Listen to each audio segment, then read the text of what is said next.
আমি এক জায়গায় বিয়ার সুন্নত তরিকা বলছি আর হুজুর অনিডি নতুন করে কইয়া ফ্যাঁস লাগাই না। রাসূলুল্লাহ সাল্লাল্লাহু আলাইহি ওয়াসাল্লামের সুন্নাত বিবাহ কিভাবে হবে এটা আমি বলাতে বললো যে এটা ফ্যাঁস লাগাই না, কথা কইেন না, যে এমনি চলছে এমনি চলতে দেন। যে বেটা বলছে বেটার এখানে টাই পরা স্যুট পরা, পরে আমি বললাম আঙ্কেল অবশ্যই আমি ফ্যাঁস লাগানো ঠিক হবে না, এই জন্য আমি দয়া করে বিয়েটা পড়াইলাম না, আমনে মেহেরবানি করে বিয়েটা পড়ান। বাবুরে আমি দুগা ভাত খাইতাম আইছি, ভাত আল্লাহর রহমতে খাইছি, খানা শেষ হয়ে গেছে, আমি যাই। এইবার হুজুর আমরা কি আর ইডি ফারি? তা আমি এতক্ষণ পণ্ডিতি করলেন কেন বেটা ফাজিল? কথা বলেন, আমনে না কইলেন, আমি আমারটা কইলে ফ্যাঁস লাগবো সমাজে, তো আমনেরটা করেন, আমনে বিয়ে পড়ে আমার সমস্যা, আমি তো ভাত খাইছি, দইও খাইয়া লাইছি, আমার বুঝ হইয়া গেছে, আমি যে খানার বুঝ পাইছি তো সারছে তো।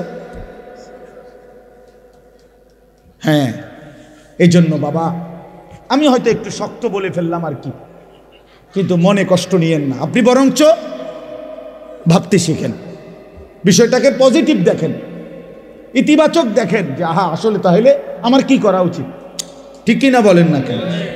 সূরাটার নাম হলো তাতফিফ অথবা মুতাফফিফিন, একই শব্দ। এই শব্দটা গুরুত্বপূর্ণ একটা শব্দ। তাতফিফ মানে সূরার নাম একবারে প্রথম আয়াতের মধ্যেই আছে। এই সূরার মধ্যে মোট 36টি আয়াত, ছোট সূরা, 83 নম্বর সূরা, আমি পড়ছি 5টা আয়াত। তাতফিফ মুতাফফিফিন প্রথম আয়াতের মধ্যে আছে, ওয়াইলুল লিল মুতাফফিফিন। তাহলে এই তাতফিফ এই কথাটা বোঝা দরকার, এটা একটা গুরুত্বপূর্ণ বিষয়। তাতফিফ শব্দের অর্থ হলো, মানে তাতফিফ বাংলা কথা শব্দটা বুঝছি না উচ্চারণটা, ত আকার তা, ত তাত, ফ দীর্ঘিকার ফি, ফ ফিফ, এই তাতফিফ এই হলো শব্দটা। অর্থ হইল, প্রথম অর্থ হলো ওজনে কম দেওয়া, আর আরেকটু ব্যাপক অর্থ হইল কোনো প্রাপককে, যে আমার কাছে কিছু পাবে তাকে তার প্রাপ্য কম দেওয়া, যেটাই হোক, যে কোনো কিছু হোক, প্রাপককে তার প্রাপ্য কম দেওয়া। উনি আমার থেকে কিনলো 1 কেজি, আপনি দিলেন 100 গ্রাম কম, টাকা দিল 1 কেজির, উনি কিনলো 4টা, আপনি দিলেন 3টা, টাকা নিলেন 4টা, তাহলে কম দিলেন না? এই কম দেওয়া, কোনো প্রাপককে ঠকানো, তার প্রাপ্য কম দেওয়া, এইটাকে বলা হয় তাতফিফ। এটা আল্লাহ তাআলা বলেন এই বদঅভ্যাস যার মধ্যে আছে, যে প্রাপককে ঠকায়, কম দেয়, আল্লাহ তাআলা বলছেন ওয়াইলুন, তার জন্য জাহান্নাম, তার জন্য জাহান্নাম। এজন্য প্রথম কথা হলো এই ওজনে কম দেওয়া, কাউকে ঠকানো, এটা একটি নিকৃষ্ট অপরাধ, এর জন্য জাহান্নাম। কোরআনুল কারীমের মধ্যে পৃথিবীর ইতিহাসে আল্লাহ তাআলা বহু নবীর সম্প্রদায়কে আল্লাহ তাআলা আযাব দিয়ে একবারে চিরতরে ধ্বংস করে দিয়েছেন পুরা জাতি, এমন ইতিহাস কোরআন শরীফে আছে। নূহ আলাইহিস সালামের জাতি, হযরত হুদ আলাইহিস সালামের জাতি, হযরত লূত আলাইহিস সালামের জাতি, হযরত সালেহ আলাইহিস সালামের জাতি, হযরত শুআইব আলাইহিস সালামের জাতি, বিশেষ করে এই 5টে কওম উল্লেখযোগ্য, যাদের পুরা কওম আল্লাহ তাআলা নাফরমানির কারণে আল্লাহ তাআলা চূড়ান্ত আযাব দিয়ে ছোট বড় কোলের বাচ্চা পেটের বাচ্চা সব শেষ করে দিয়েছে, একসাথে শেষ। তো এই জাতির প্রত্যেকটা অগণিত অপরাধ ছিল, এর মধ্যে উল্লেখযোগ্য বিশেষ বিশেষ কোনো একটা অপরাধ ছিল, এক এক কওমের এক একটা।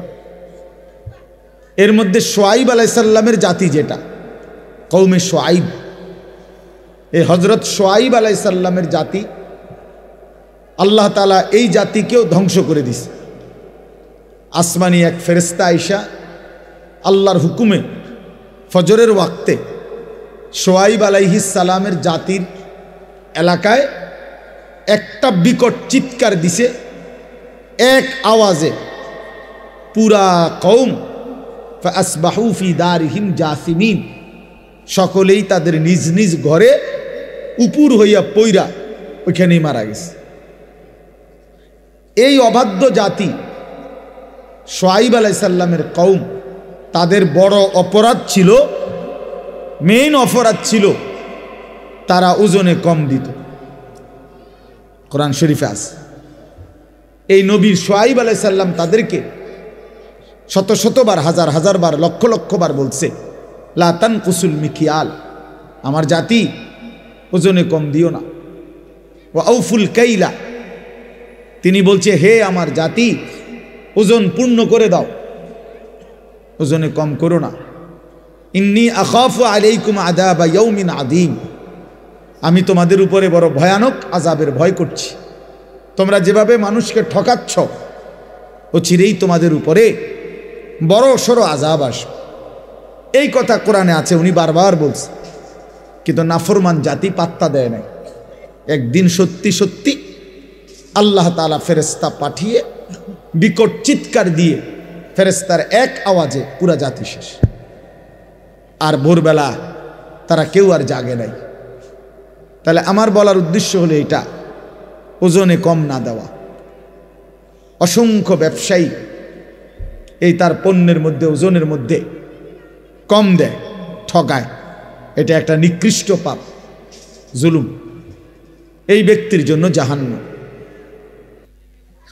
আল্লাহ নবী সাল্লাল্লাহু আলাইহি ওয়াসাল্লাম বলছেন, আত-তাজিরুস সাদুকুল আমিন মা'আন নাবিয়্যিন ওয়াস সিদ্দিকিন ওয়াস শুহাদা ওয়াস সালিহিন। যেই ব্যবসায়ীর মধ্যে দুইটা গুণ আছে, এক নাম্বার সাদুক, যে সব অবস্থায় সত্য বলে, সিনা অসিনা সবার সামনে।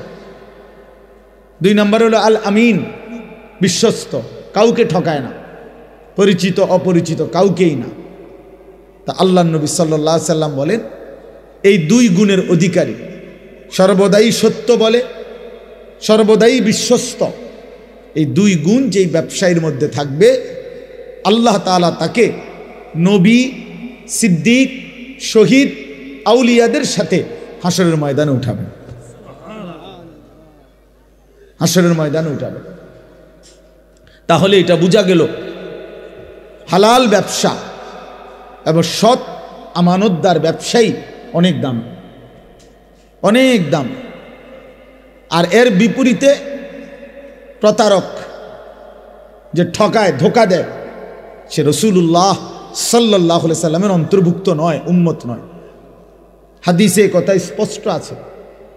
নবী সাল্লাল্লাহু আলাইহি সাল্লাম একদিন মদিনার বাজারে কোনো একজন ব্যবসায়ীর গমের স্তূপ, গম স্তূপ দিয়ে রাখছে বেচতবিল্লাহ।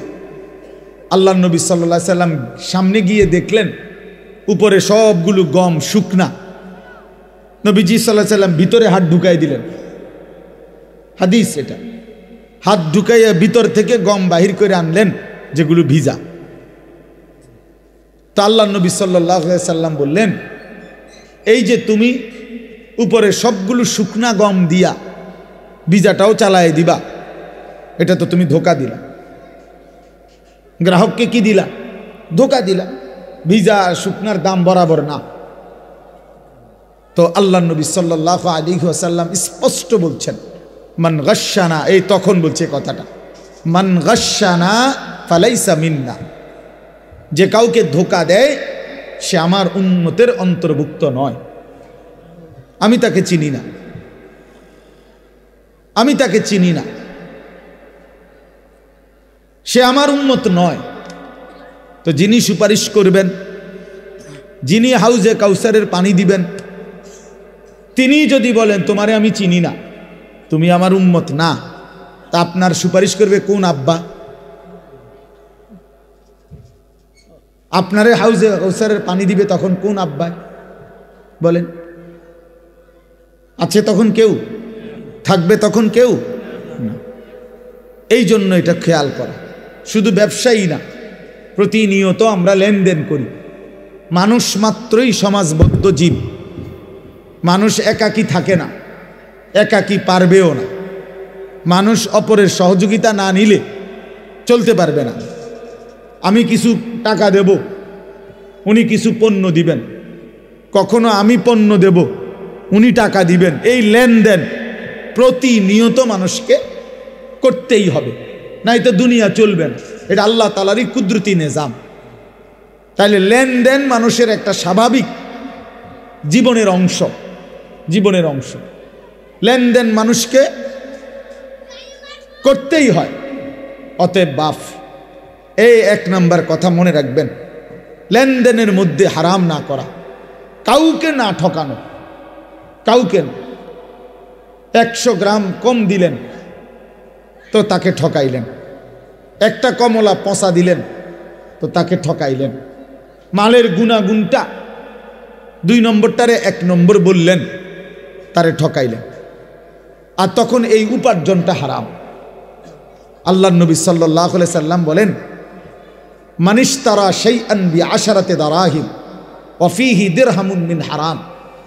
যে কোনো একটা জিনিস ক্রয় করছে 10 টাকা দিয়ে, তার মধ্যে 1টি টাকা ছিল হারাম, আর 9 টাকাই হালাল।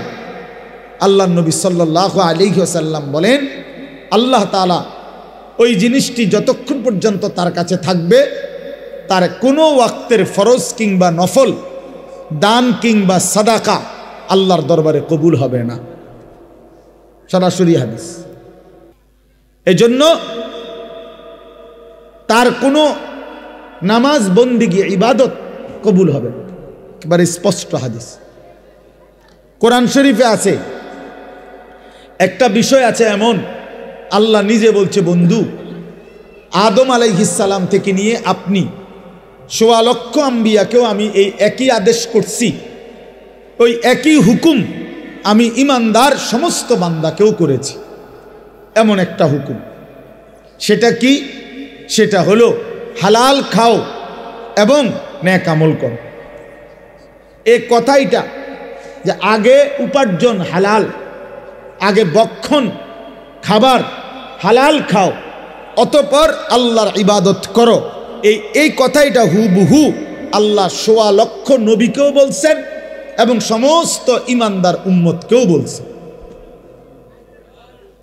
কথা বুঝছেননি আমার? তাহলে এই মুশতারক হুকুম সমস্ত নবীর জন্য যেই হুকুম, রাসূলুল্লাহ সাল্লাল্লাহু আলাইহি সাল্লাম বলেন, ইন্নাল্লাহ তাআলা আমারাল মুমিনিনা কামা আমারা বিহিল মুরসালিন। আল্লাহ তাআলা রসুলদেরকে যেই হুকুম করেছেন, হুবহু এই হুকুম ইমানদারদেরকেও করেছে। এই যে 1 নাম্বার রোজগার হালাল, বক্ষণ খাবার হালাল। 2 নাম্বার হলো আল্লাহর ইবাদত, নেক আমল, নেক আমল। এই জন্য বাপ, আমরা অনেক সময় খামখেয়ালি মনে করি, খামখেয়ালি মনে করি, হালাল রোজগারের বিষয়টাকে পাত্তা দেয় না। এই সুদের টাকা, কিস্তির টাকা, মিথ্যা হারাম রোজগার, বাটপারি, সিটারি, ওজনে কম দেওয়া, আবার গিয়া নামাজ পড়ে মনে করবে যে চলবে না, চলবে না, চলবে না, হবে না। কোনো ব্যক্তি শুধু নামাজ পড়লে তারে নামাজি বলে, কেউ রোজা রাখলে তারে রোজাদার বলে, কেউ হজ করিলে তারে হাজি সাহেব বলে, কেউ দান করিলে তারে দানশীল বলে। দিনদার, মুত্তাকি, ফরহেজগার, আল্লাহওয়ালা তাকে বলে যে পুরা দিন মানে। কথা বুঝছেননি আমার? আর জান্নাতে যাওয়ার জন্য শুধু নামাজি হওয়া যথেষ্ট নয়, শুধু রোজাদার হওয়া যথেষ্ট নয়, শুধু হাজি সাহেব হওয়া যথেষ্ট নয়, শুধু দানশীল হওয়া যথেষ্ট নয়, বরং পুরা দিন মানা জরুরি। আমার জন্য, আপনাদের জন্য। আমি না মানলে আমি ক্ষতিগ্রস্ত, আপনি না মানলে আপনি ক্ষতিগ্রস্ত। কথা বুঝছেন? বহুত জনে তো মানে না, এ কথা কই হালাই দিল হইতো না। বহুত হুজুরেও তো মানে না, না মানুক। আমনে মানবেন, কারো অমকে মানে না তমকে মানে না এ কথা বলে উড়াই দিলে হবে না। আমনে তো উনার কবরে যাইতেন না, আপনি তো আপনার কবরে যাইবেন। এই জন্য হালাল রোজগার এটা অত্যন্ত গুরুত্বপূর্ণ। তলাবু কাসবিল হালাল ফরিদাতুন, সরাসরি হাদিস বাদাল ফরিদা। নবী সাল্লাল্লাহু আলাইহি সাল্লাম বলেন, নামাজ, রোজা, হজ, যাকাত এই ফরজগুলো আদায়ের পরে হালাল রোজগার তালাশ করা এটা দ্বিতীয় ফরজ। দ্বিতীয় ফরজ কাসবিল হালাল, হালাল রোজগার, হালাল রোজগার। রাসূলুল্লাহ সাল্লাল্লাহু আলাইহি সাল্লামের জামানায় এক ব্যক্তি কাবা ঘর ধরে, কাবার গিলাফ ধরে বহু দূর থেকে সফর করে বালু সালু নিয়া কাবার গিলাফ ধরেছে, আল্লাহর কাছে দুই হাত তুলে দোয়া করতেছিল বিভিন্ন কিছু, ইয়া রব্বি, ইয়া রব, ইয়া রব, আল্লাহ আমার এই দরকার, এই দরকার, এই দরকার। তিরমিজি শরীফের হাদিসের মধ্যে আছে, আল্লাহ নবী সাল্লাল্লাহু আলাইহি সাল্লাম সাহাবীদেরকে বললেন, দেখো তো, মাতামুহু হারাম, মাশরাবুহু হারাম, গুজিয়া বিল হারাম, ফাআন্না ইউস্তাজাবু লাহ। এই যে লোকটা, সে যা খেয়েছে হারাম, সে যা পান করছে তাও হারাম, তার শরীরের গোস্ত রক্তগুলো যা হয়েছে তাও হারাম, ফাআন্না ইউস্তাজাবু লাহু, তাহলে কিভাবে তার দোয়া কবুল হবে? যদিও সে কাবার গিলাফ ধরে রাখছে, যদিও সে আল্লাহর ঘরের সামনে। তো রাসূলুল্লাহ সাল্লাল্লাহু আলাইহি সাল্লাম যদি বলেন হারাম খোরের দোয়া কবুল হয় না, তা আপনি গাছ জোরে নি দোয়া কবুল করাবেন? কথা বলেন না। ইমাম সাহেব রেটে 100 দিলে ইমাম সাহেব দোয়া কবুল করাইয়া এরপরে বেহেশতে জমা দিয়ে আইব না? কি বেহেশত এই মাওলানা রুহুল আমিন, মাওলানা অমুকের, আবু হানিফ, আনিসুর রহমান, হেগো বাফের সম্পত্তি? হ্যাঁ, কথা বলেন না কেন? বেহেশত কি ইমাম সাহেবের বাফের সম্পত্তি? তো ইমাম সাহেব কি টেন্ডার নিয়ে আসছে বেহেশত, যে আমি দূরের টেন্ডার লইছি 10 শতকের? তো কি ভাবছেন? আপনার সমস্ত জিন্দিগির পুরা নাফরমানি ইমাম সাহেবকে 100 দিয়ে মিলাই দিব, এত খামখেয়ালি ভাবলেন? সারা জিন্দিগির সমস্ত হারাম উপার্জন 200 টাকা দিয়া ইমাম সাহেব সাফ করায় নিব, এটা কি আসলে? এতটা মামুলি কিভাবে ভাবলেন? এতটা খামখেয়ালি কিভাবে মনে করলেন? এতএব আল্লাহর নবী সাল্লাল্লাহু আলাইহি ওয়াসাল্লাম বলছেন, লা ইয়াদখুলুল জান্নাতা জাসাদুন গুজিয়া বিল হারাম। ওই দেহ জান্নাতে প্রবেশ করবে না যে দেহের গোশত, মাংস, রক্ত হয়েছে হারামের দ্বারা। আল্লাহর কসম, এটা হাদিস, নবী সাল্লাল্লাহু আলাইহি সাল্লাম বলছেন। আমি নিজে হাদিসের ব্যাখ্যার মধ্যে পড়ছি।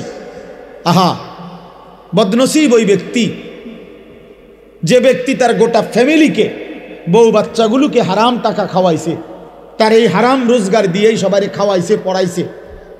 তো হাদিসের ব্যাখ্যায় মুহাদ্দিসিনে কেরাম বলে, এই হারামখোর, এই নাফরমান নিজের জন্য জান্নাত বরবাদ করলো, পুরা ফ্যামিলির জান্নাতও বরবাদ করবে। পুরা ফ্যামিলির জান্নাত বরবাদ করে দিল, সবার জান্নাত বরবাদ করে দিল। এই জন্য বাবা, আপনি যদি মনে করেন ইসলাম শুধু নামাজ না, ইসলামের গুরুত্বপূর্ণ ইবাদত নামাজ, কিন্তু ইসলাম শুধু নামাজ না। ইসলামের গুরুত্বপূর্ণ ইবাদত রোজা, কিন্তু ইসলাম শুধু রোজা না। ইসলামের অত্যন্ত গুরুত্বপূর্ণ ইবাদত হজ, কিন্তু ইসলাম শুধু হজ না, শুধু হজ না। ইসলাম পুরা দিন মানা। ইয়া আইয়ুহাল্লাযীনা আমানু দুখুলু ফিস সিলমি কাফা, পুরা দিনে প্রবেশ করবে। আল্লাহ বলছে 100 100 100 100। এই জন্য আমি আপনাদের কাছে এই প্রথম কথা এটা বললাম, কেউ, আমিও আপনিও নিয়ত করেন কাউকে ঠকাবেন না, বলেন ইনশাআল্লাহ। এটা অনেক বড় জঘন্য, অনেক বড় নিকৃষ্ট মানসিকতা, নিকৃষ্ট মানসিকতা। এবার আসেন এই আয়াতের এই শব্দের আরেকটু ব্যাখ্যা, সেটা হলো তাতফিফ মানে বান্দার হক আল্লাহর হক কোনো কিছুতেই কমতি না করা, ঘাটতি না করা, এটা তাফসীর আছে। আল্লাহর যত হক আমার কাছে তা পূর্ণ আদায় করা, ঘাটতি করলে, কমতি করলে, ত্রুটি করলে এটা তাতফিফ, এটা তাতফিফ, ওই ব্যক্তির জন্য জাহান্নাম। বান্দার হক যেটা, সেখানেও যদি কেউ ঘাটতি করে, কমতি করে, ত্রুটি করে, ধোঁকা দেয়, না দেয়, তো সেটাও তাতফিফ, ওই ব্যক্তির জন্য জাহান্নাম। আসেন আমি দুইটা উদাহরণ দেই। এক নাম্বার হলো নামাজ, আল্লাহর হক। কার হক? এই নামাজ যারা আদায় করে তাদের দায়িত্ব নামাজের মধ্যে এক সুতাও ঘাটতি না করে, তাইলে তাতফিফ হবে। হাদিসে আছে রুকু, সেজদা, অজু, নামাজের নিয়ত, সানা, সূরা ফাতিহা, কোরআন শরীফের সূরা, তাসবিহ, আত্তাহিয়াতু, দুরূদ শরীফ, দোয়ায়ে মাসুরা, দোয়ায়ে কুনুত এবং ধীরস্থিরতা, কোনো কিছুর মধ্যে ত্রুটি না করা। ত্রুটি করলে তাতফিফ, ত্রুটি করলে আল্লাহর হকের মধ্যে ত্রুটি করলেন, আপনার জন্য জাহান্নাম। আপনি গ্রামের না শহরের, আপনি স্কুলের না কলেজের, আপনি মূর্খ না পাবলিক, আপনি কি গ্রামের সাধারণ মানুষ না অসাধারণ, এগুলো কোনো কথা না, এগুলো একটাও কোনো হিসাব। মুসলমান কিনা সেটা বলেন। যদি বলেন হ্যাঁ আমি মুসলমান, তাহলে অবশ্যই অবশ্যই সূরা, কেরাত, দোয়া, কালাম, রুকু, সেজদা, নামাজ 100 শুদ্ধ হইতে হবে। যার সূরা অশুদ্ধ, যার দোয়া কালাম অশুদ্ধ, যার আলহামদুলিল্লাহ সূরা অশুদ্ধ, সে আল্লাহর হকের মধ্যে ত্রুটি করছে, তার নামাজ আদায় হয় না, জাহান্নাম তার জন্য অপেক্ষা করছে।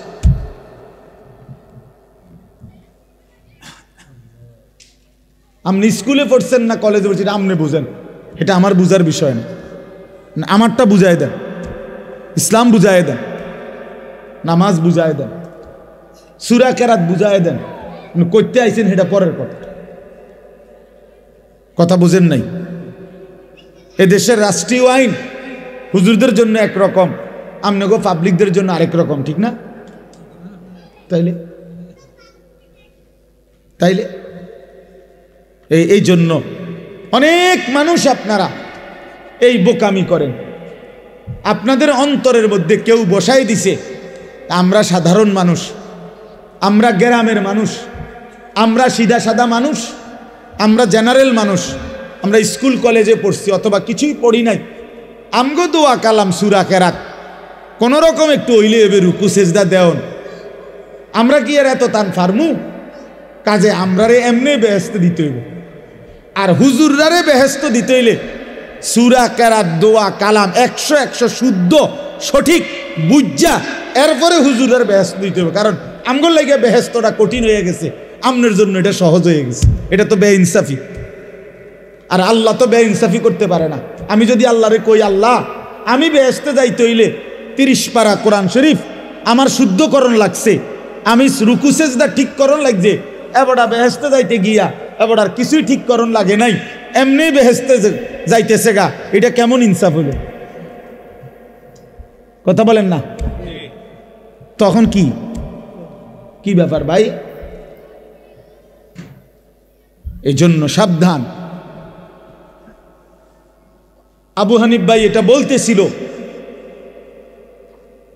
যে কেমন মোমেন হলেন আল্লাহর কোরআন শুদ্ধ পড়তে পারেন না। আমি তো বলি আল্লাহর কোরআন যে শুদ্ধ পড়তে পারে না ওই বেটা বোবা। কেন শুদ্ধ পারে না? যেহেতু সে বোবা।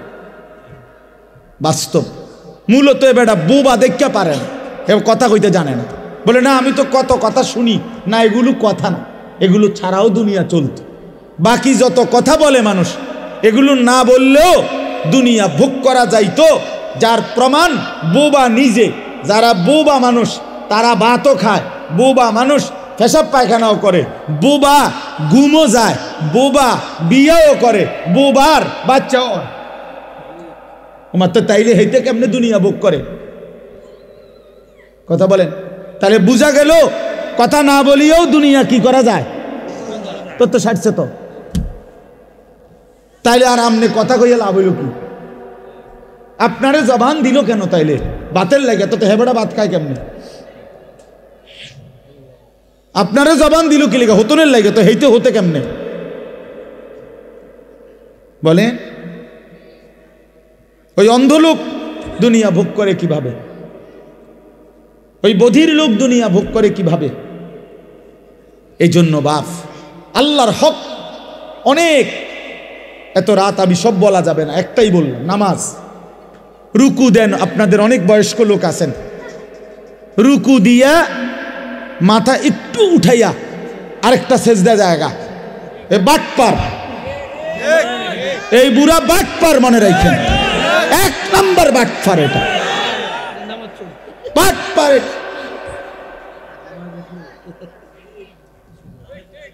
সোজা বাটপার, এটা পুরা মিয়া সাদওয়ানে হেবড়ার কুদুনে ঠেলা কথা কন যায় না কারো, এনাই হেবড়ার কুয়ানি ধরে মসজিদ আইয়া চা দোকানে ওটা কুইতে ওড়ে, লাফাইয়া ওড়ে, আরো 10 জনে থামাই তারে না বুড়ারে। আও আল্লাহ দোয়ায় আপনি কত থামেন? আরে রাত বেড়া উড়ে এলাম, বেড়া হেতে উড়ে এলাইব দোয়ানদার, হেতে টাকা পায়, হেতে উড়ে এলাই দোয়ান। চালাক ফাইজলামি চা দোকানে গিয়ে ওইখানে মাতবুরি দেখায়, নামাজের বেলায় আসা সেজদে একটা দিয়ে একটু মাথা উড়ে আরেকটা দিয়ে একদম জাঁতা দিয়ে ধরা দরকার, এগুলার একদম চাপ দিয়ে যে মাথায় আর উড়াইও না। মাথা যখন উড়াইতেই কষ্ট হয়, মাথায় আর উড়াইও না। এটা কি ধরনের নামাজ বলেন? এটা নামাজ হইল? এটা তাফসীর।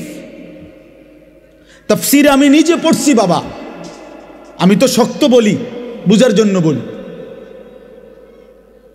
হযরত ওমর রাদিয়াল্লাহু তাআলা আনহু তাফসীরে মাআরিফুল কোরআনে আছে, আপনি এখন গিয়ে দেখেন।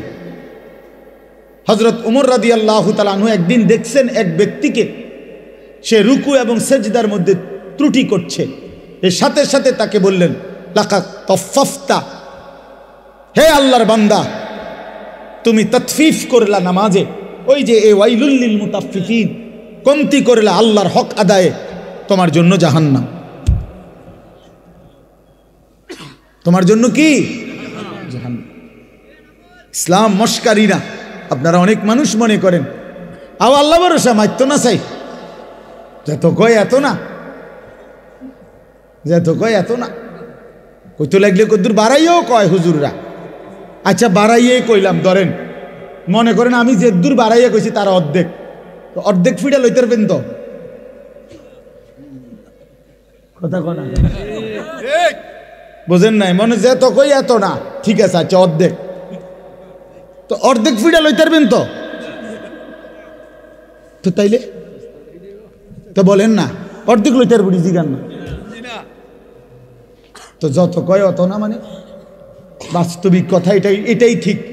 হুজুররা যত কয় অত না, মানে হলো আল্লাহর কসম, আসলেই এটাই কথা। আমরা যত বলি তত না, বরং তার চাইতে কোটি গুণ বেশি।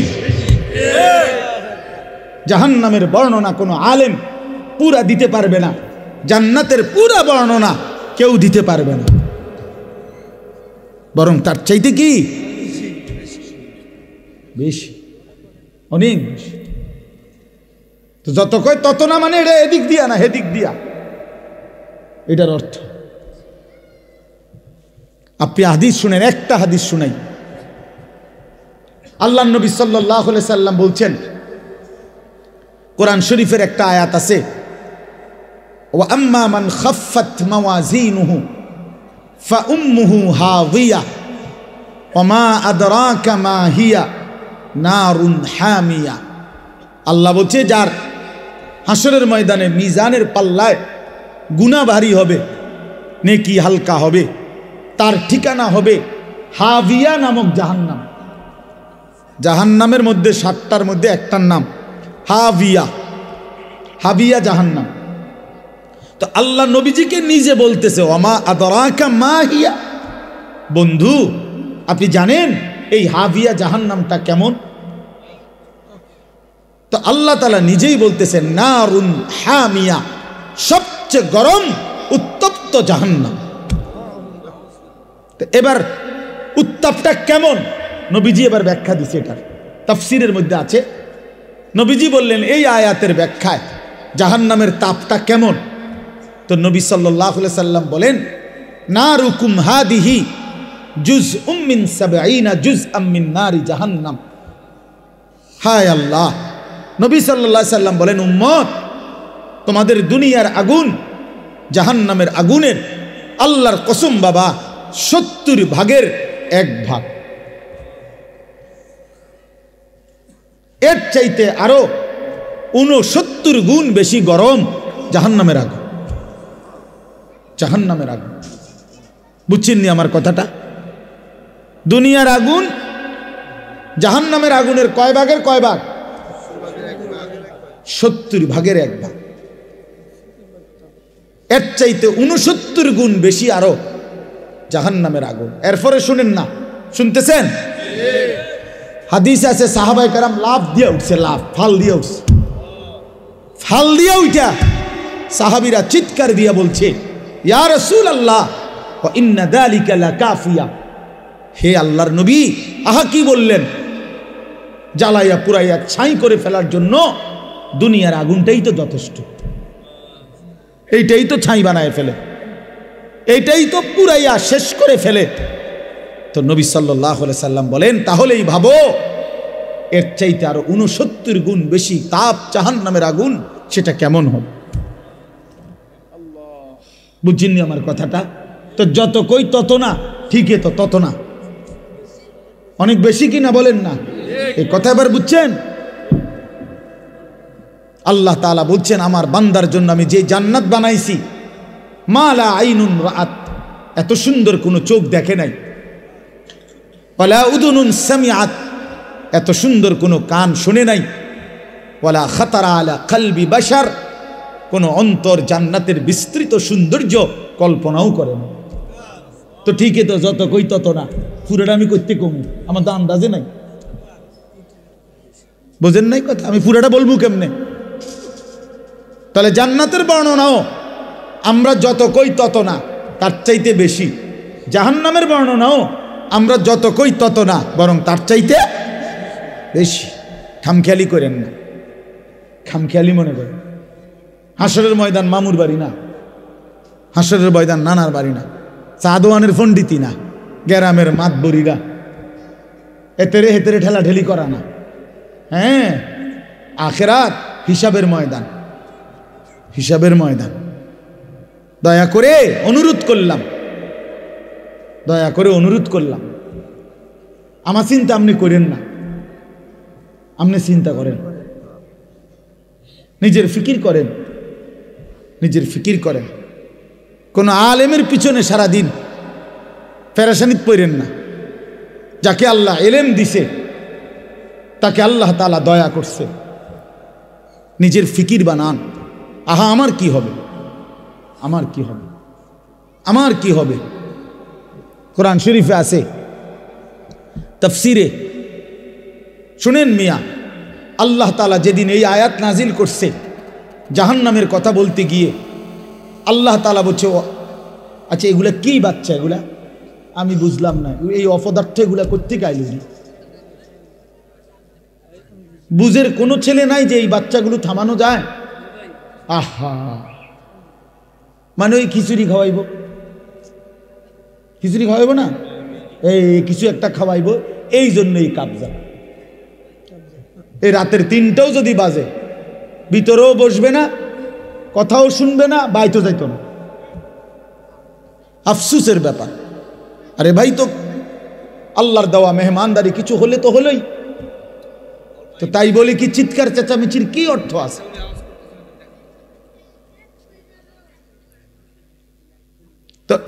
কি বলতেছিলাম? হ্যাঁ, মাশাআল্লাহ, আল্লাহ তাআলা যেদিন এই আয়াত নাজিল করছে, ওয়াকুদুহান নাস ওয়াল হিজারা, আমার কথা শুনেন বাবা, আল্লাহ বলছে হে নবী শুনেন, জাহান্নামের আগুন লাকড়ি হবে মানুষ এবং পাথর, মানুষ ফেলবে আগুন আরো উত্তাপ হবে, পাথর ফেলবে আগুন আরো উতরাইবে। তো এই আয়াত যখন নাজিল হয়েছে, একজন সাহাবী ছিলেন বিখ্যাত, হযরত সালমান ফারসি রাদিয়াল্লাহু তাআলা আনহু, আপনারাও নাম শুনছেন।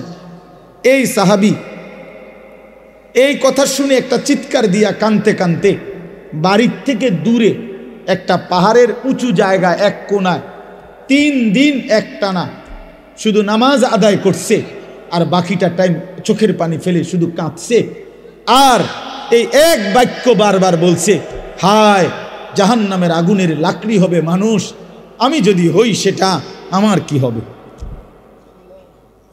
3 দিন পরে নবী সাল্লাল্লাহু আলাইহি সাল্লাম সাহাবীদেরকে জিজ্ঞেস করছে, সাহাবীরা আমার সালমান কোথায়, তাকে তো দেখছি না। সাহাবীরা খুঁজতে খুঁজতে তালাশ করে ওই পাহাড়ের উঁচু জায়গার থেকে ওনারে ধরে আনছে, আইনা নবীজির সামনে আইনা বলছি, ইয়া রাসূলুল্লাহ, সালমান তো সেখানে বসে কাঁদতেই আছে আর বলতেছে, হায় জাহান্নামের আগুনের লাকড়ি হবে মানুষ, আমি যদি হই আমার কি হবে। এ কথা বলে শুধু কাঁদতেছে। আল্লাহ নবী সাল্লাল্লাহু আলাইহি সাল্লাম বললেন, সালমান কি হলো? বলছি, ইয়া রাসূলুল্লাহ, এই আয়াতের ভয় আমার তো চোখের পানি বন্ধ হইতে দিচ্ছে না, আমার তো ভয় হচ্ছে, আমি তো থামতে পারতেছি না, আমি যদি জাহান্নামের লাকড়ি হই আমার কি হবে। আল্লাহর কসম, তখন নবী সাল্লাল্লাহু আলাইহি সাল্লাম বলছে, সালমান আমি রাসূল সাক্ষ্য দিলাম জান্নাত তোমার অপেক্ষা করছে, জান্নাত তোমার অপেক্ষা করছে, তুমি থামো। তো তিনি কান্না থামাইছে। আপনি আমি মস্কারি মনে করেন, আপনি মস্কারি আর কি মনে করেন? বিড়ি খাইতে খাইতে কথা কয়, বিড়ি খাইতে খাইতে কথা, মানে কথা যে বলে মনে হয় যেন কোনো পাত্তাই নাই, পরোয়াই নাই, বুঝেন নাই কথা? কি মনে করছেন আখেরা, পরকাল, হাসরের ময়দান? আল্লাহ আমাদেরকে বুঝ দান করেন। চলেন তাইলে আল্লাহর হক আমি এক রাতে তো সব বলা যাবে না, কিন্তু এটা বুঝাইতে চাইছি, নামাজ, রুকু, সেজদা, নিয়ত, সানা, সূরা ফাতিহা, অন্য সূরা মিলানো, তাশাহুদ, দুরুদ শরীফ, দোয়ায়ে মাসুরা, দোয়ায়ে কুনুত, সব কিছু 100 সঠিক হইতে হবে, শুদ্ধ হইতে হবে, শতভাগ, কোনো রকম হইলে হবে না। ইসলামে কোনো রকম কিছু নাই, একেবারে একটা বস্তু কোনো রকম বলতে ইসলামে কি, সেটা কি, কোনো রকম কোনো কিছু নাই, কোনো রকম হলে হবে না, কাফাতান, পূর্ণ হইতে হবে, পূর্ণ হইতে হবে, পূর্ণ হইতে হবে। এই জন্য একটা জিনিস জরুরি, যদি মনে থাকে মনে রাখবেন, যেই কোনো নেক আমল আল্লাহর কাছে কবুল হওয়ার জন্য 2 জিনিস বাধ্যতামূলক, জরুরি, লাজেম। এক, ওই আমলটি বিশুদ্ধ হওয়া, নবী সাল্লাল্লাহু আলাইহি সাল্লামের হুবহু তরিকা মতো হওয়া, এটাই বিশুদ্ধতার মাপকাঠি। আর 2 নাম্বার আল্লাহর জন্য হওয়া। প্রথম হলো নবী সাল্লাল্লাহু আলাইহি সাল্লামের শতভাগ তরিকা মতো হওয়া, 2 নাম্বার আল্লাহর জন্য হওয়া, তাহলে সেটা আসমানে পৌঁছবে, আল্লাহর কাছে কবুল হবে। এজন্য নামাজ তো পড়লেন আল্লাহর জন্যই, কিন্তু পড়লেন তো ভুল, অশুদ্ধ, তো হবে না, লাভ হবে না। পড়লেন তো শুদ্ধ, কিন্তু মানুষের দেখানোর লাগিয়া, আল্লাহর জন্য না, তাইলেও হবে না। 2টা একসাথে হইতে হবে, বিশুদ্ধ হওয়া, আল্লাহর জন্য হওয়া। কোন কি কইছি, কোন আল্লাহর জন্য, বিশুদ্ধ হওয়া আল্লাহর জন্য। বিশুদ্ধ হবে কিভাবে? রাসূলুল্লাহ সাল্লাল্লাহু আলাইহি সাল্লামের হুবহু তরিকা মতো, তরিকা মতো। এই জন্য আপনাদের কাছে অনুরোধ, এই আয়া সূরা থেকে আমি বললাম তাতফিফ, এটা গুরুত্বপূর্ণ বিষয়। হয় ইমাম মালিক রাহমাতুল্লাহ আলাইহি বলছেন, লিকুল্লি শাইইন ওয়াফাউন ওয়া তাতফিফুন, প্রত্যেক বিষয়ের একটা আছে পূর্ণ আর একটা আছে ঘাটতি, কমতি। ইসলামের মধ্যে কোনো আমল যেন ঘাটতি না হয়, পূর্ণ হইতে হবে, পূর্ণ হইতে হবে। আল্লাহ আমাদেরকে তৌফিক দান করেন। দ্বিতীয় কথা হইল বান্দার হক, এটার মধ্যেও কমতি না করা, ঘাটতি না করা। এখানে আমি শুধু একটা উদাহরণ বলি, সেটা হলো আপনজনের হক, আপনজনের হক বঞ্চিত না করা, ঘাটতি না করা। তাইলে ওই লোক জালেম, ওই লোকের জন্য জাহান্নাম। যারা আপন বোনের সম্পদ দেন নাই, আপনার জন্য জাহান্নাম। যারা আপন ফুফুর সম্পদ দেন নাই, আপনার জন্য জাহান্নাম। যারা আপন ভাইয়ের সম্পদ দেয় নাই, তাদের জন্য জাহান্নাম। যারা আপন স্ত্রীর মোহর আদায় করেন নাই, তাদের জন্য জাহান্নাম অপেক্ষা করছে। বান্দার হক এগুলো। কার হক? বান্দা। আরো আছে, একটাই বললাম, বান্দার হক কমতি করা যাবে না, কমতি করা যাবে না। আপন বোন বাবার মৃত্যুর পরে ঠিক যা পায় তা পুরো দিতে হবে, শরীয়ত যেভাবে বলছে। এনে নয়শয় করার, বাটপারি সিটারি করার কোনো সুযোগ নেই। আপন স্ত্রীর মোহর আদায় না করার কোনো সুযোগ নেই। আপন ভাইয়ের, বোনের, ফুফুর ইত্যাদি সম্পদ নয়শয় করার কোনো অধিকার নেই। ওই লোক জালেম, ওই লোক একেবারে নিকৃষ্ট, একদম নিকৃষ্ট, একদম পচা মানুষ, একেবারে শ্রেষ্ঠ জালেম যে আপন জনের হক নষ্ট করে, আপন জনের হক নষ্ট করে। আপন বোন সম্পত্তি চাইছে, বাবার পৈতৃক ওয়ারিস সম্পত্তি নিবাগা, বইন বাগি না, আর আইতা না, আর আইতা না, আর খাইতা না আমগো ভাই, একবারে বুঝ করে নিগেবা নাকি? সারা জীবন বড় করলাম, ভাই হিসাবে আদর করলাম, বিয়ে শাদি দিলাম, অনার বাইছেন না, জালেম। এই ডাকাত কি কইল? বেটা তোর বোনের ব্যাপার বল, তোর বেটা ডাকাত, তুমি এটা কি বললা? এটা সে বুঝাইতে চাইল যে এই গ্রামের যেই কোনো মানুষ আমার বাড়িতে ভাত খাইতে হইলে খাইতে পারবে এমনি, কিন্তু আপন বোন আর বাগিনা তারা যদি আমার বাড়ির দুগা ভাত খাইতে হয়, জমি দিয়া খাইতে হইবে। কথা বোঝেন নাই? জমি নিতে না তোমরা, তোমরা না আইবা পরে ভাত খাইবা। কত বড় নিকৃষ্ট জালেম বেটা! তোর গ্রামের কত মানুষ তোর ঘরে খায়, কই তারা তোর জমি দিয়া খাইছে, তো তুমি আপন বোনের বেলায় এটা কইলা কেন? আপন বোনের বেলায় এটা বললা কেন? আপন বোনের হক দিলা না কেন? কার জন্য আটকাইলা? ওই ছেলে মেয়ের জন্য? ওরা তোমারে মনে রাখবে?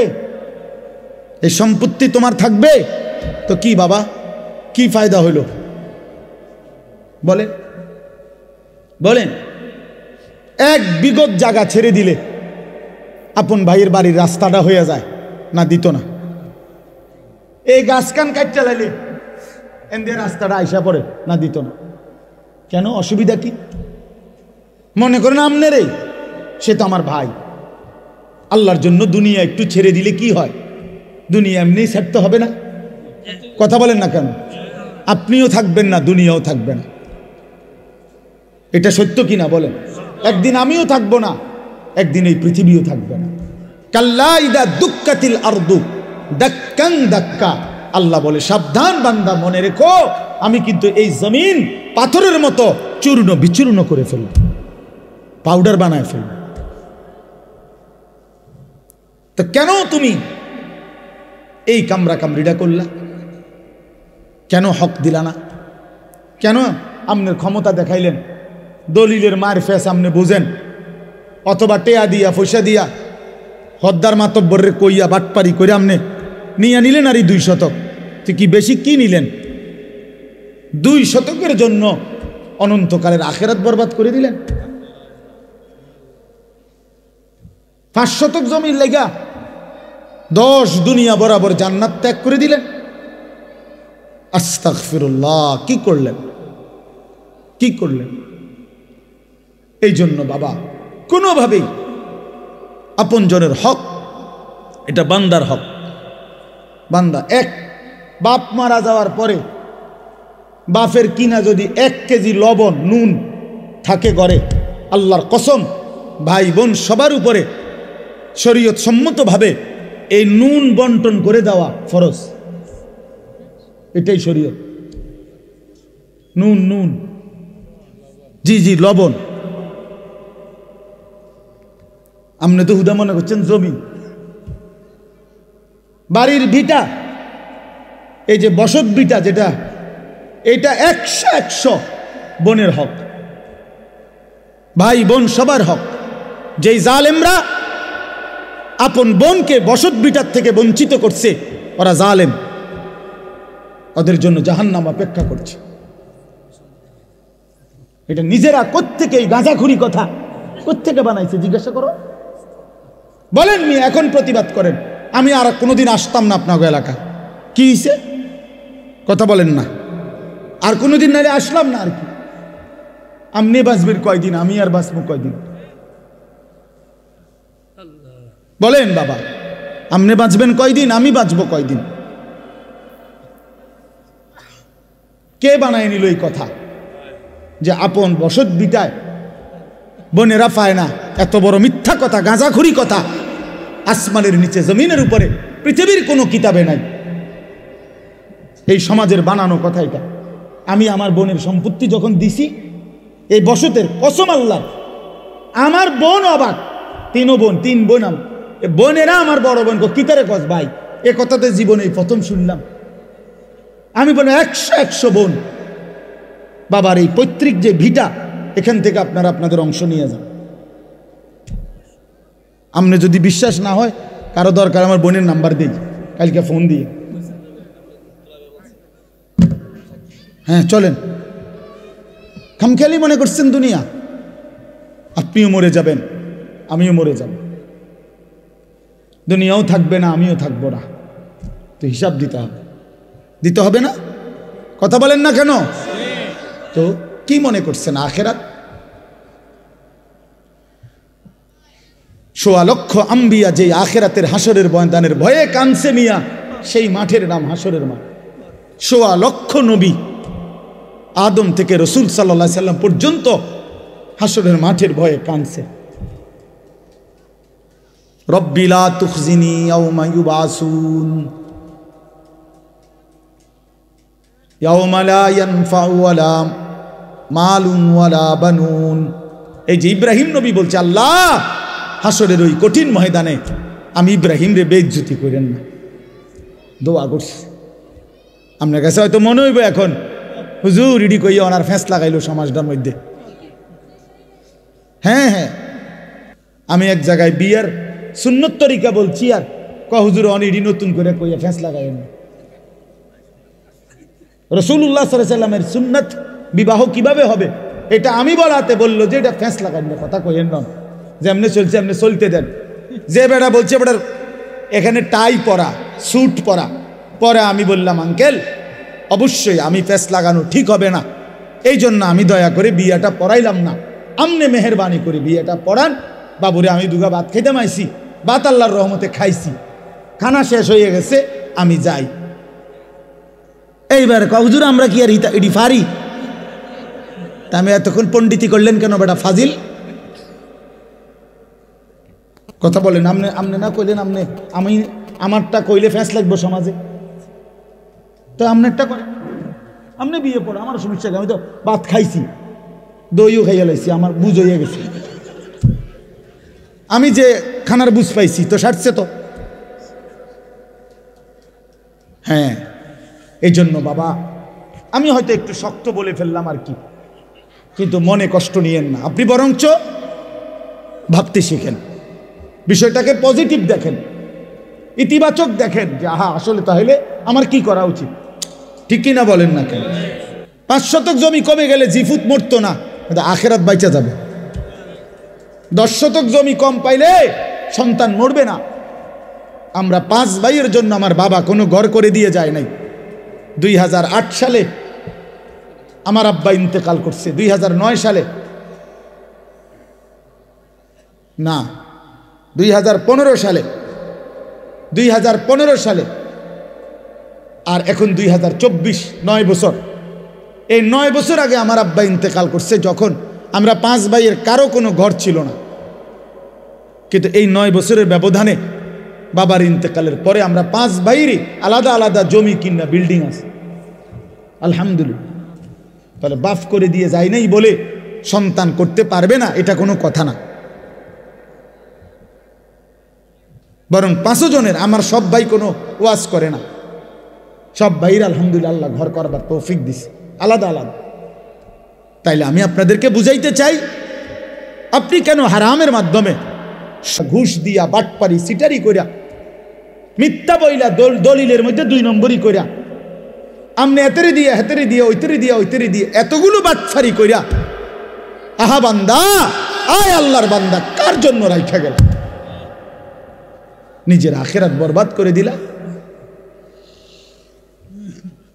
কার জন্য রাইখা গেলে এই 10 শতক জমি? এত সিটারি করলা, এতটি দলিলের মধ্যে এতগুলো ফেঁস লাগাইয়া এ কদ্দুর জমি উদ্ধার করলা, বিনিময়ে আজ কার জন্য রেখে যাচ্ছ? তোমার না বলে? কবরে যাওয়ার দিন নাফরমান নিচ্ছ না কেন জমি? এই নাফরমান, এই না বলে তোর 10 শতক জমিন নেস না কেন? এগুলো